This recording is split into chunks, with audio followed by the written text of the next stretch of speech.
Que Dieu vous bénisse, c'est avec une immense joie que j'ai le plaisir de vous accueillir sur notre chaîne YouTube Tout est possible avec Jésus TV. Alors aujourd'hui, c'est la continuité du message sur comment chasser les démons.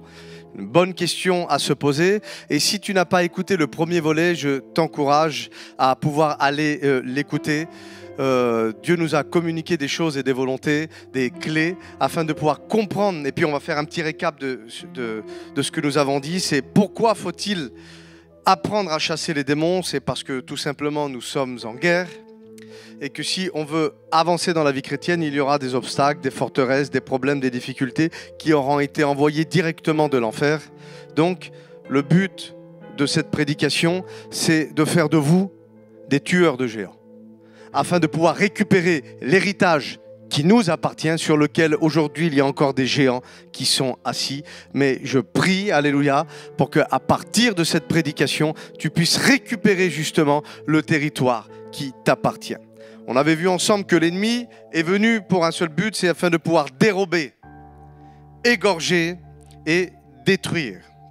Mais que Jésus justement est venu afin que nous puissions avoir cette vie en abondance. La version que j'aime, c'est une vie extraordinaire. Et qu'il était important de pouvoir apprendre à connaître son adversaire afin, premièrement, de pouvoir mieux le combattre, de pouvoir le neutraliser, parce que trop souvent, c'est l'ennemi qui a eu la main sur la nuque de l'Église. Mais aujourd'hui, on doit justement inverser la tendance, et c'est à l'Église d'avoir sa main sur la nuque de l'ennemi, afin de pouvoir demeurer. Et je ne parle pas de bénédiction ponctuelle, mais afin de pouvoir demeurer, amen, dans la victoire. J'aimerais, moi, que tu puisses faire comme l'apôtre Paul, où il a dit « Mort, où es-tu » Pas de réponse. « Mort, où est ton aiguillon? Où est ta force ?» Pas de réponse. Donc, puisque la mort ne répond pas, l'apôtre Paul répond. Il dit « Mort, tu n'es pas là parce que tu as été englouti dans la victoire. » Et j'aimerais que tu puisses dire à tous ces esprits qui sont en face de toi, qui veulent paralyser ta vie, bloquer ton mariage, bloquer justement ton avenir, bloquer pour le travail, bloquer tes services dans l'église, ou que tu puisses leur dire, toi, vous êtes où?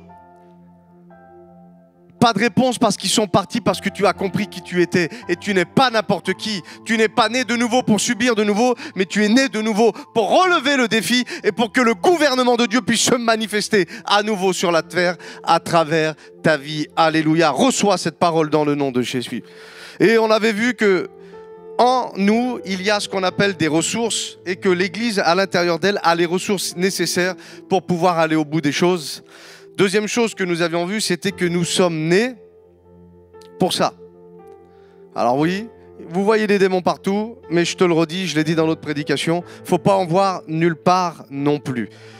Le Fils de Dieu est apparu afin de pouvoir détruire, anéantir, casser, chasser les œuvres du diable, et ça fait partie justement de ta mission et de ton héritage.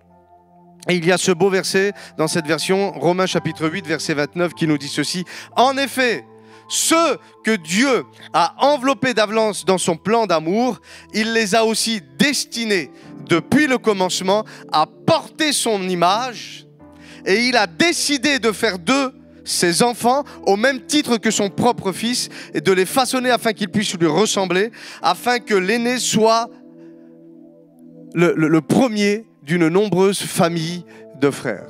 Ça veut dire que Dieu attend, et il a déposé en nous les ressources et le plan nécessaire autour, afin que nous puissions véritablement être calqués à l'image de son propre Fils. Ça veut dire que toutes les valeurs, toute l'autorité qui résidait en Jésus, réside aussi aujourd'hui dans l'Église. Alors, ça ne veut pas dire que ça sera facile, parce qu'on voit que Jésus a eu aussi une éducation par sa mère et son père terrestre, mais qu'il a reçu aussi une éducation par le Saint-Esprit. Parce que la Bible dit que il grandissait en sagesse, en stature et en grâce devant Dieu, mais aussi devant les hommes. Ça veut dire qu'il était arrivé à une stature parfaite de la maturité par rapport à ce qu'il avait laissé le Saint-Esprit prendre toute la place en lui. Et je prie parce qu'à partir d'aujourd'hui, tu vas comprendre que c'est un objectif qui est peut-être difficile à la vue humaine, mais pas impossible, parce que tu ne combats pas avec tes forces, ce n'est pas avec ta mentalité, mais c'est avec la mentalité du royaume, par la puissance du Saint-Esprit, que ces choses, amen, sont possibles. Et j'ai cette parole qui vient dans mon esprit, ce qui est impossible aux hommes, ce qui est impossible au docteur, ce qui est impossible à ta famille, ou même ce qui est impossible à toi, ce qui est impossible aux hommes et aux femmes, c'est possible à Dieu. Alléluia. Et si tu crois dans cette parole, tu as le droit de me mettre une petite main comme ça dans les commentaires. Attention, je te vois, je veux des petites mains dans les commentaires. Gloire à Dieu. Troisième chose à savoir qu'on avait vu ensemble, c'était que nous sommes Église protégée par une alliance qui a été actée et validée par le sang de Christ, par le sang de Jésus. Et que si sous l'ancienne alliance, Jacob et Israël étaient protégés par le sang des sacrifices et que ni la divination ni l'enchantement ne pouvaient avoir accès sur ces peuples-là, j'aimerais te dire qu'aujourd'hui en Christ, à cause de l'alliance qui est meilleure, le sang de Jésus, un verset, j'aime ce verset qui dira le sang de Christ. N'aie pas peur des représailles, n'aie pas peur de ce que tu ressens ou ce qu'ils peuvent te dire. Alléluia.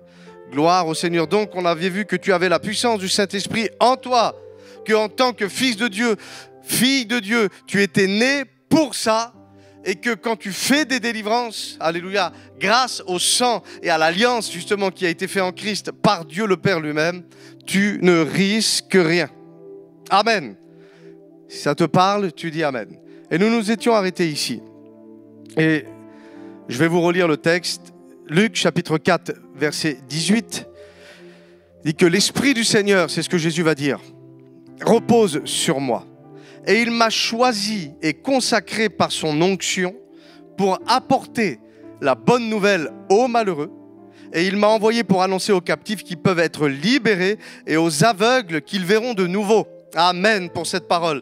Pour apporter la délivrance à celles et ceux qui sont écrasés sous le poids de leur fardeau et de proclamer l'année où le Seigneur accueille les hommes et les femmes et leur témoigne, alléluia, sa faveur.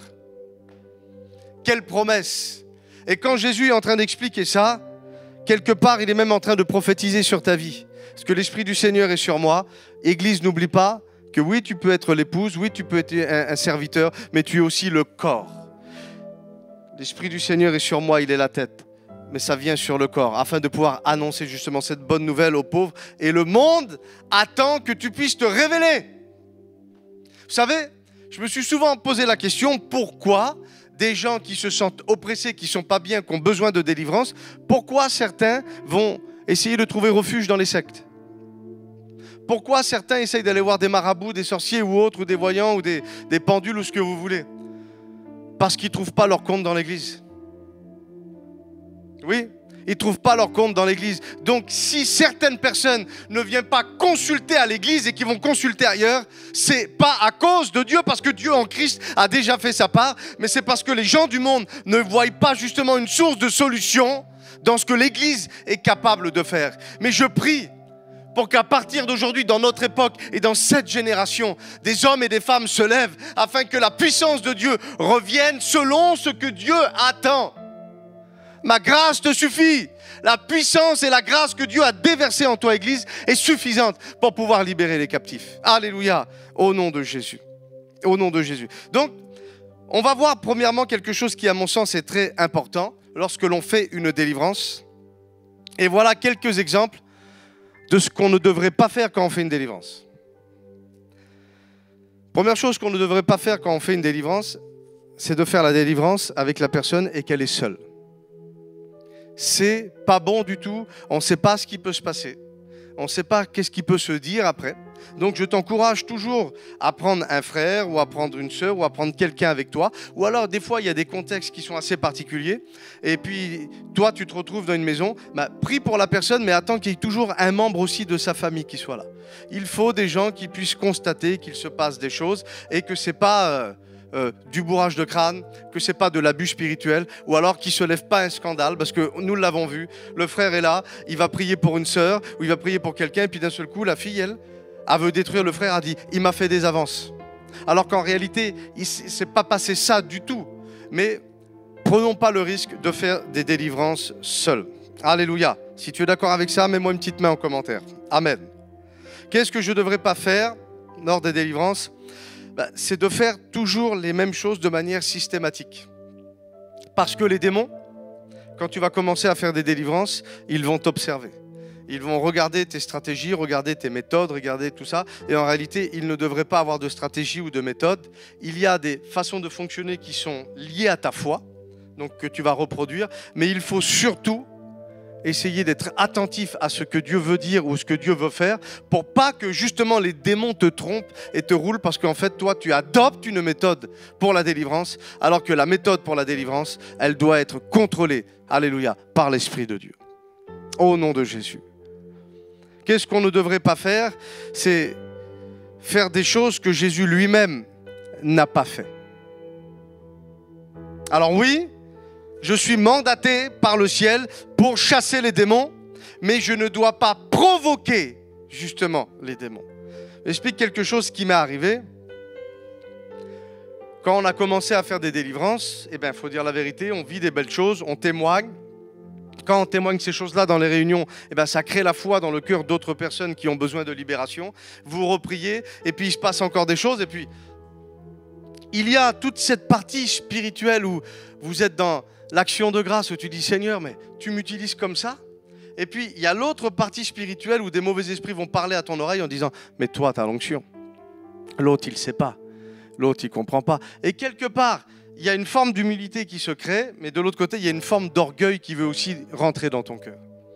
Et je me rappelle, une fois, j'étais chez moi dans ma caravane et je faisais la délivrance avec un frère et on priait pour une personne. Et à un moment donné, j'ai eu cet excès de zèle où je me suis mis au milieu de ma caravane, où j'ai commencé... Je ne parlais plus à l'esprit qui était en train de tourmenter la personne, j'étais en train de m'adresser directement à Satan.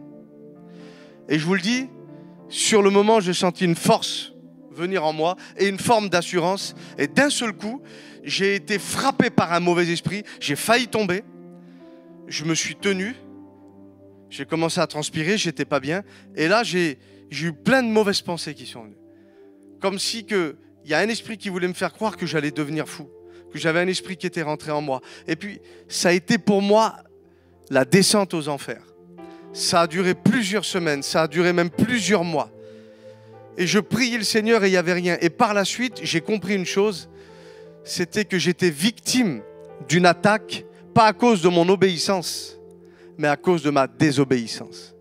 Parce que Jésus entrait dans les synagogues et quand il allait dans des endroits, il y avait des choses qui se passaient et récupérait la santé et la libération des gens. Mais il ne se mettait pas sur la place de Jérusalem en se frappant sur la poitrine, en disant « Satan, t'es où ?» C'est pas comme ça que ça fonctionne. Parce que tout ce que nous faisons doit être au bénéfice de quelqu'un ou de l'église. C'est pas pour nous révéler, c'est pour bénir la personne. Satan au désert essaye justement de faire de la sorcellerie et de faire rentrer justement quelque chose dans le cœur de Jésus quand il lui dit si c'est toi vraiment le Fils de Dieu, si vraiment tu as l'autorité, si vraiment tu es l'homme choisi, si vraiment tu es l'homme béni, ordonne que ces pierres deviennent du pain. Et Jésus refuse de faire ce miracle parce que le miracle ou la délivrance ou ces choses-là, c'est pas pour nous révéler, c'est pour bénir les gens. Alléluia, est-ce que tu me suis? Si tu me suis, mets-moi une petite main en commentaire, alléluia. Et je bénis Dieu parce que Dieu m'a montré que j'ai dépassé certaines limites. Ça a été pour moi une expérience et une école. Et aujourd'hui, je peux vous garantir que je ne ferai plus la même erreur. Que Dieu, amen, te garde justement de cette séduction et de cet orgueil. Alléluia. Qu'est-ce qu'on ne devrait plus faire lorsque nous faisons une délivrance?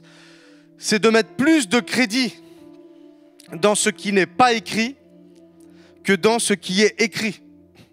Alors ça veut dire quoi? Ça veut dire que quand on va commencer à vivre ces choses-là, vous allez faire plein d'expériences.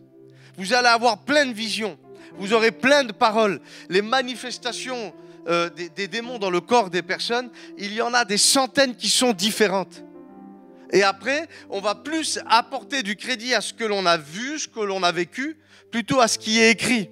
Alors qu'en réalité, notre fondement ne doit pas être notre expérience, mais notre fondement doit demeurer, Église, ce que Dieu a laissé dans les Écritures. Alléluia. C'est important de comprendre que dans les Écritures, il y a justement le fondement Écoute bien, le fondement qui est assez solide afin de pouvoir te projeter dans l'avenir. Parce que si tes expériences remplacent ce qui est écrit, tu es un futur mort.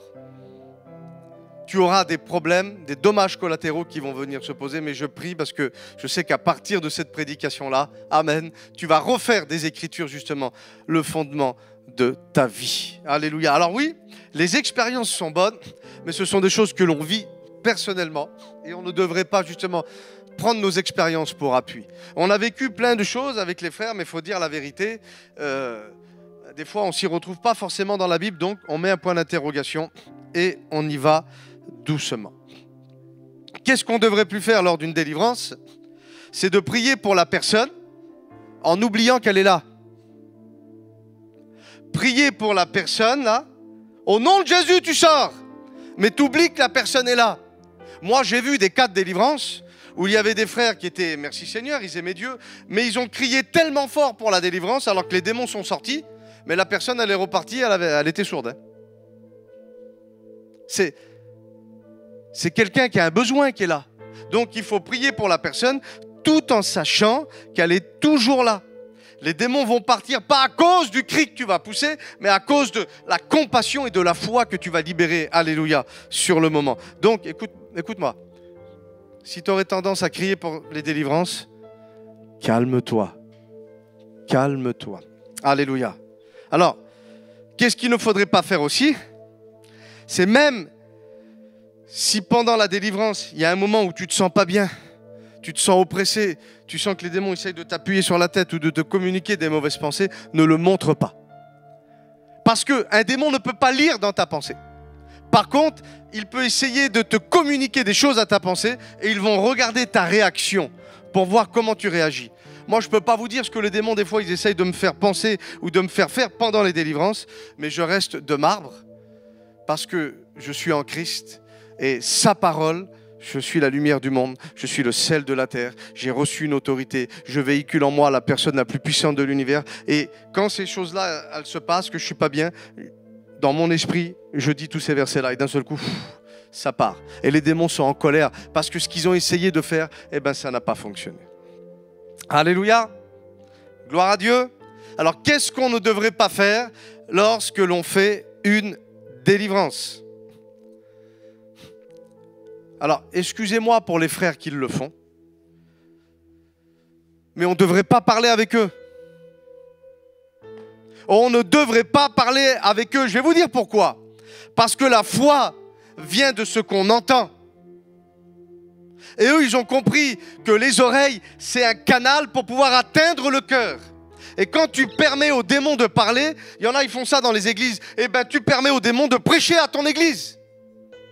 Et il peut communiquer des mensonges, il peut communiquer des craintes, il peut communiquer des peurs.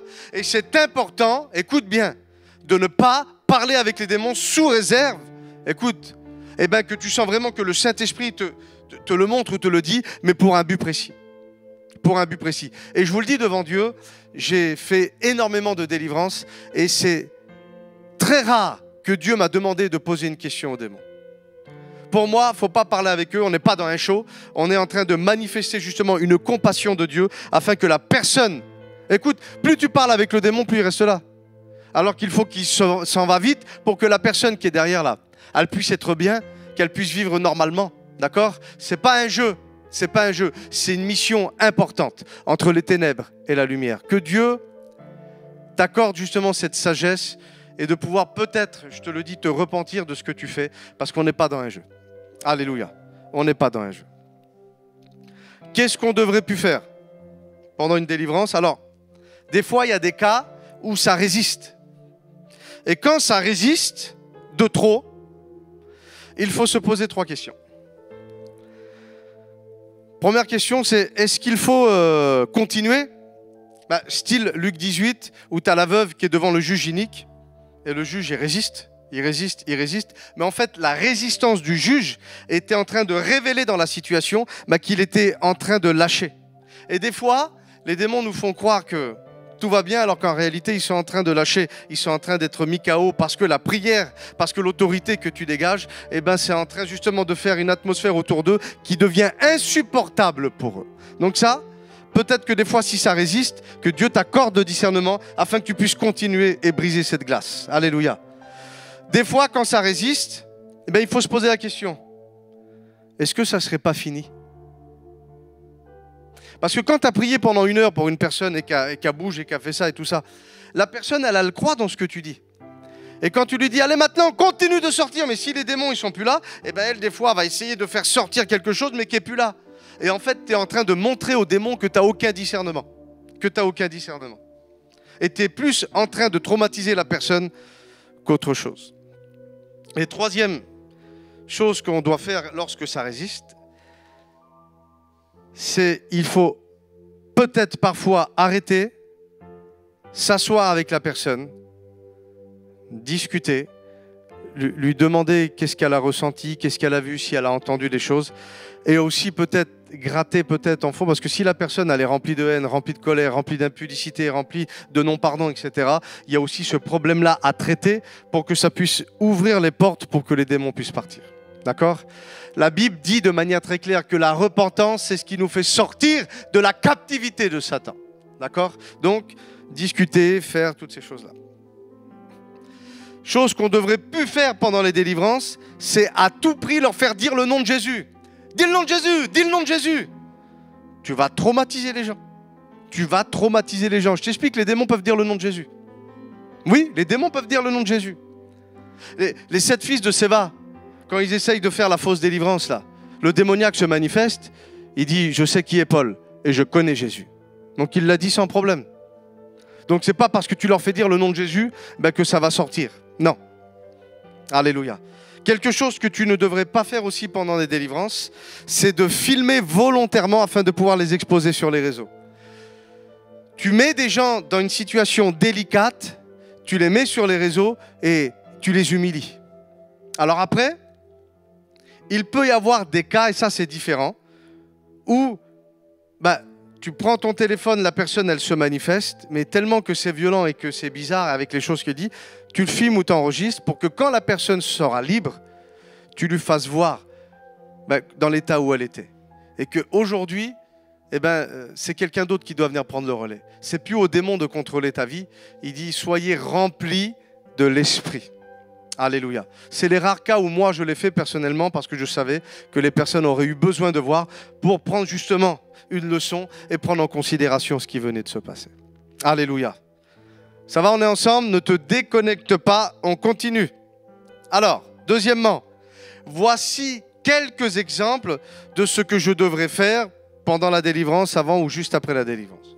Déjà, première chose à faire, il faut commencer à discuter avec la personne pour avoir un maximum d'informations, pour mettre la personne aussi en confiance. Parce que vous savez, quand on fait prier pour nous pour la délivrance, là, on dévoile un peu notre intimité, on va aller dans... Voilà, c'est pas agréable. Il y en a qui vont se rouler par terre, il y en a qui vont vomir, il y en a qui vont ça, il y en a qui vont vouloir nous taper. Et puis, c'est un peu compliqué, mais faut mettre la personne en confiance. Lui faire comprendre justement que nous, on est là parce qu'elle nous a appelés, il faut que ça soit volontaire. Parce que nous, on ne supporte pas que les démons soient assis dans le corps des personnes et puis que tout... Alors, on fait comme si de rien n'était. Non, on l'a vu. Donc aujourd'hui, on voudrait que tu vives bien. On voudrait que tu rencontres le Seigneur. On voudrait qu'il se passe quelque chose dans ta vie. Et quand tu parles avec la personne, des fois, elle te dit clairement, parce que dans la discussion, le Saint-Esprit descend et elle te dit oui. Oui, j'ai un problème de colère avec telle personne depuis tant d'années. Oui, je rêve de prendre un couteau et de la tuer. Oui, et puis là, en fait, avant de chasser, faut faire ce qu'on appelle la cure d'âme et essayer de lui expliquer que dans cette position-là, elle ne pourra jamais changer, elle ne pourra jamais évoluer. Et c'est là qu'il y a des choses qui s'ouvrent et ça va accélérer, ça pratiquement de manière systématique, la délivrance pour la suite. Qu'est-ce qu'il faut faire quand tu commences la délivrance? Première chose à faire, c'est ce que je fais en tout cas, c'est de faire une prière de repentance et de lui faire confesser ses péchés. D'accord? La foi vient de ce qu'on entend. Et quand la personne elle commence à confesser, ça rentre dans ses oreilles, la foi commence à monter. Et la Bible dit que la foi, quand elle est trouvée quelque part, celui qui croit, qui libère sa foi, il verra, alléluia, la gloire du Seigneur. Amen. Il verra la gloire de Dieu. Qu'est-ce que je dois faire pour la délivrance? Je dois, pendant tout le long de la délivrance, garder la main. Pas lui tenir la main, garder la main. Ça veut dire que les démons peuvent s'agiter ou faire ce qu'ils veulent. C'est toujours à moi de prendre autorité et de garder la main. Ce n'est pas à eux de mener la danse pendant la délivrance, c'est moi l'autorité. C'est moi le Fils de Dieu qui est venu sur cette terre pour détruire les œuvres du diable. C'est à toi, Église. Et donc, ça veut dire quoi? Tu gardes la main du début à la fin. Jésus n'a jamais été dépassé lors d'une délivrance. Non, on garde la main du début à la fin. Et on fait attention, on est sage et on réfléchit pendant tout ça. Qu'est-ce que je dois faire lors d'une délivrance? Je dois regarder autour de moi si des fois il n'y a pas des objets que la personne pourrait prendre dans la main pour nous faire du mal ou même pour se faire du mal à elle. Je me rappelle, une fois, on était dans une église et on était en train de prier. Et d'un seul coup, on n'avait pas fermé la porte à clé.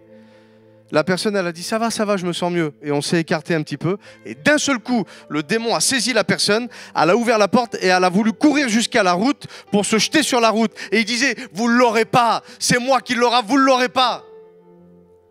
Faire attention. Des fois, vous ne l'aurez pas, elle peut prendre un couteau et essayer de se faire du mal. On est en guerre. Et les réclamations sataniques existent. Jésus dit à Pierre, Satan vous a réclamé pour vous passer au crible. Et si on pourrait l'imager pour nous aujourd'hui, c'est comme si qu'il aurait une mitraillette et qui veut tirer, il veut qu'on soit méconnaissable, reconnaissable. Mais il dit, moi j'ai prié pour toi pour que ta foi ne défaille pas. Ça veut dire que là, il y a la clé. C'est quoi la clé pour la délivrance et pour sortir de la réclamation? C'est de positionner notre foi dans ce que Jésus a fait et dans ce que Jésus a dit. Donc faisons attention à ce qui est autour pour pas que ces personnes essayent de nous faire du mal ou pour pas que ces personnes essayent de se faire du mal eux-mêmes. Ce qu'on doit faire aussi pendant une délivrance, c'est je dois toujours être à l'écoute du Saint-Esprit pendant que je fais la délivrance. Vous savez, le systématique, des fois on s'habitue à des choses. Non. Seigneur, et je me mets à l'écoute.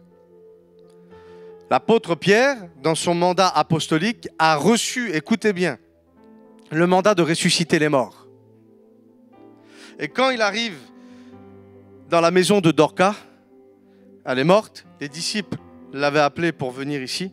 Qu'est-ce qu'il fait? Il fait partir les disciples et ensuite, il se met en prière. Pourtant, il a reçu le mandat pour pouvoir ressusciter les morts, mais avant de dire à la mort de partir et de demander à la vie de venir, il se met en prière. Parce qu'on peut avoir reçu le mandat, il faut aussi recevoir l'instruction en temps réel. Alléluia. Et il a reçu l'instruction, et c'est là qu'il a demandé justement à la vie de revenir dans ce corps. Alléluia. Et la résurrection est arrivée dans la vie de cette femme. Ça veut dire que quand tu fais la délivrance, c'est important justement de pouvoir regarder tout ça. Alors, on va arrêter ici pour aujourd'hui et nous allons pouvoir faire justement le troisième volet. Alors, si tu n'as pas écouté ce qu'on a fait avant, je t'encourage à l'écouter. Mais en attendant que tu puisses continuer d'être connecté à Dieu, et on se donne rendez-vous la semaine prochaine pour un troisième volet sur notre thème « Comment chasser les démons ».